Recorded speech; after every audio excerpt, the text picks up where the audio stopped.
اعوذ باللہ من الشیطان الرجیم بسم اللہ الرحمن الرحیم۔ سبق نمبر 12، نون ساکن اور تنوین، اظہار و اخفاء۔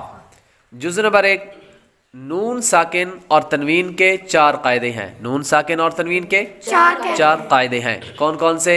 اظہار، اخفاء، ادغام، اقلاب۔ نون ساکن اور تنوین کے 4 قاعدے ہو گئے۔ پہلے 2 کون سے ہیں؟ اظہار اور اخفاء۔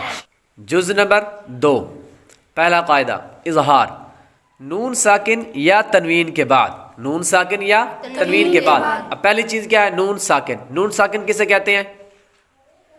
نون پر جزم اور نون ساکن کہتے ہیں۔ جس حرف پر جزم ہو اسے ساکن کہتے ہیں۔ اب جس نون پر جزم ہوگی وہ نون ساکن ہوگا، جزم والے نون کو ساکن کہیں گے۔ نون ساکن۔ تنوین کسے کہتے ہیں؟ 2 زبر 2 زیر 2 پیش کو تنوین کہتے ہیں۔ 2 زبر 2 زیر اور 2 پیش کو تنوین کہتے ہیں۔ جس حرف پر تنوین ہو اسے منون کہتے ہیں۔ اب نون ساکن یا تنوین کے بعد، اب نون ساکن یا تنوین ان دونوں کو ایک جیسا کیوں بنایا؟ کیونکہ پیچھے ہم نے پڑھا تھا تنوین نون ساکن ہوتا ہے جو کلمے کے آخر میں آتا ہے، اس لیے تنوین کی آواز نون ساکن کی طرح ہوتی ہے، تو اس لیے یہاں پر دونوں کو ایک ساتھ کر دیا، نون ساکن یا تنوین۔ نون ساکن یا تنوین کے بعد حروف حلقی میں سے کوئی حرف آ جائے تو اظہار ہوگا، یعنی نون ساکن اور تنوین میں غنہ نہیں کریں گے۔ ایک اور چیز، سبق نمبر 12 کے اندر ہم نے وہ چیزیں پڑھنی ہیں جن کے اندر غنہ ہوتا ہے۔ پیچھے ہم نے پڑھا تھا کہ ہم نے بتایا تھا کہ عام طور پر جب پڑھے جاتے ہیں تو اکثر بچے کیسے پڑھتے ہیں؟ با 2 زبر بل بل بل، ایسا پڑھنا غلط ہے۔ تو با 2 زبر بن ہوتا ہے، بن غنہ نہیں کرتے۔ غنہ کہاں کرنا ہے وہ ہم سبق نمبر 12 کے اندر پڑھیں گے۔ یہی وہ قاعدے ہیں جن کے اندر غنہ کیا جاتا ہے، کہاں غنہ کرنا ہے کہاں غنہ نہیں کرنا، وہ سبق نمبر 12 کے اندر یہی قاعدے ہم جو پڑھ رہے ہیں۔ نون ساکن یا تنوین کے بعد حروف حلقی میں سے کوئی حرف آ جائے تو اظہار ہوگا، یعنی نون ساکن اور تنوین میں غنہ نہیں کریں گے۔ اب حروف حلقی کون سے ہیں، کیا ہیں، کتنے ہیں؟ حروف حلقی 6 ہیں۔ حروف حلقی 6 ہیں اور وہ یہ ہیں: حمزہ، ہا، عین، ح، غین، خ۔ حروف حلقی کتنے ہیں؟ 6۔ کون کون سے؟ حمزہ، ہا، عین، ح، غین، خ۔ چلے، یہ اظہار کا قاعدہ ہو گیا۔ نون ساکن کے بعد حمزہ آ جائے، ہا آ جائے، عین آ جائے، ح، غین، خ۔ اگر ان 6 حروف میں سے نون ساکن کے بعد کوئی حرف آ جائے گا تو غنہ نہیں کریں گے۔ اسی طرح تنوین کے بعد بھی اگر ان 6 حروف میں سے کوئی حرف آئے گا تو غنہ نہیں کریں گے، جس طرح من اجلن، من اجلن، میم نون زیر من۔ اب نون ساکن کے بعد حمزہ حروف حلقی میں سے آ رہا ہے تو ہم اس کو من اجلن نہیں پڑھیں گے، بلکہ کیا پڑھیں گے؟ من اجلن، من اجلن۔ اسی طرح من ہادن، من ہادن، نون ساکن کے بعد میم نون زیر من، ہا الف زبر ہا۔ نون ساکن کے بعد ہا حروف حلقی میں سے آ رہا ہے تو غنہ نہیں کریں گے۔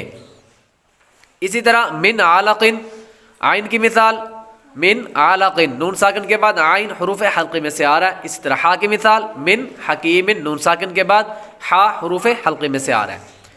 چلے، جز نمبر 3 اور قاعدہ نمبر 2، اخفاء۔ اب یہ بھی وہی بات ہے، صرف ایک نام چینج ہوگا۔ نون ساکن یا تنوین، اظہار میں بھی یہی تھا اور اخفاء میں بھی یہی ہے۔ نون ساکن یا تنوین کے بعد حروف اخفاء میں سے کوئی حرف آ جائے تو اخفاء کریں، یعنی نون ساکن اور تنوین میں غنہ کر کے پڑھیں۔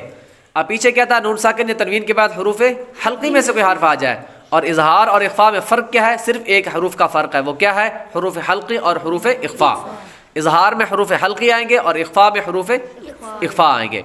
اب حروف اخفاء کتنی ہیں؟ 15 ہیں۔ حروف اخفاء کتنے ہیں؟ 15۔ اور کون کون سے ہیں؟ اور وہ یہ ہیں: تا، ث، جیم، جیم، دال، دال، ذال، ذال، ز، ز، سین، سین، شین، شین، صاد، صاد، ضاد، ضاد، طاء، طاء، ظاء، ظاء، فاء، فاء، قاف، قاف، کاف. کاف.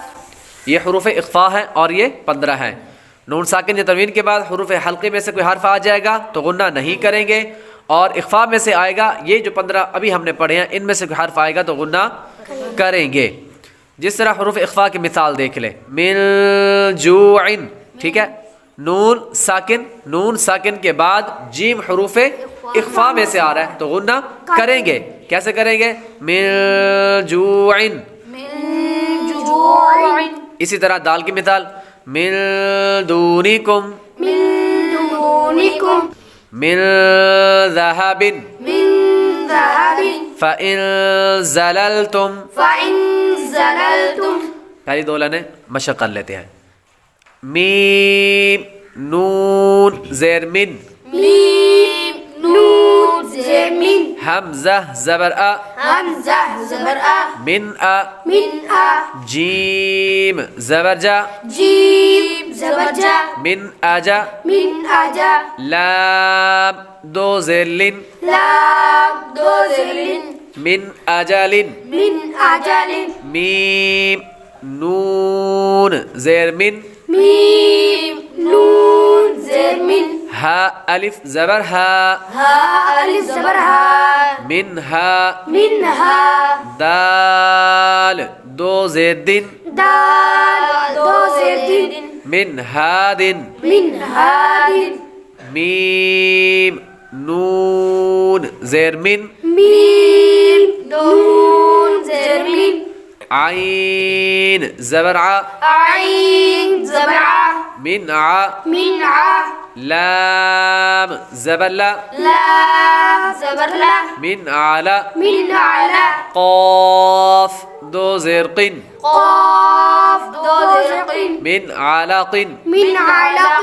میم نون زیر من، میم نون زیر من. حا زبر حا، حا زبر حا. من حا. من حا. کاف یا زیر کی، کاف یا زیر کی. من حکی. من حاکی. میم دو زیر من، میم دو زیر من. من حکیم. من حکیم. اب یہ چاروں حروف کے اندر نون ساکن کے بعد حروف حلقی میں سے کوئی حرف آ رہا ہے تو اس لیے ہم غنہ نہیں کریں گے اور نہ کیا ہے. میم نون زیر من، میم نون زیر من. غین زبر غا، غین زبر غا. من غا. من غا. فا واو پیش فو، فا واو پیش فو. من غفو. من غفو. را دو زیر رن، را دو زیر رن. من غفور. من غفور. میم نون زیر من، میم نون زیر من. خا واو زبر خو، خا واو زبر خو. من خو. من خو. فا دو زیر فن، فا دو زیر فن. من خوف. من خوف. فا زبر فا. فا زبر فا. میم نون زبر من، میم نون زبر من. فمن. فمن. تا زبر تا، تا زبر تا. فمن تا. فمن تا. با زیر بی، با زیر بی. فمن تابی. فمن تبی. عین زبر ع، عین زبر ع. فمن تبع. فمن تبع. میم نون زیر من، میم نون زیر من. ثا زبر ثا، ثا زبر ثا. الثا. من ثا. میم زبر ما، میم زبر ما. من ثما. من ثما. را زبر را، را زبر را. من ثمرة. من ثمرة. تا دو زیر تن، تا دو زیر تن. من ثمرات. من ثمرات. اب یہاں پر ایک اور چیز ذہن میں رکھنی ہے کہ میم نون زیر من، ثا زبر ثا، جب ہم اس کو جوڑ کریں گے تو جوڑ کرتے وقت میم نون زیر من پڑھیں گے تو اس میں ہم غنہ نہیں کریں گے، کیونکہ ابھی شرط جو ہے وہ نہیں پائی جا رہی، حروف اخفا میں سے ہم نے کوئی حرف پڑھا ہی نہیں، جب تک پڑھیں گے نہیں تو غنہ نہیں کریں گے، جب پڑھیں گے تبھی غنہ کریں گے۔ میم نون زیر من پڑھیں گے تو اس میں ہم غنہ نہیں کریں گے، صرف من ہی پڑھیں گے۔ جب سا زبر سا پڑھیں گے یا حروف اخفاء میں سے کوئی اور حرف پڑھیں گے تو غنہ کریں گے ورنہ نہیں۔ میم نون زیر من، سا زبر سا، من سا، ٹھیک ہے۔ من ثمرات، من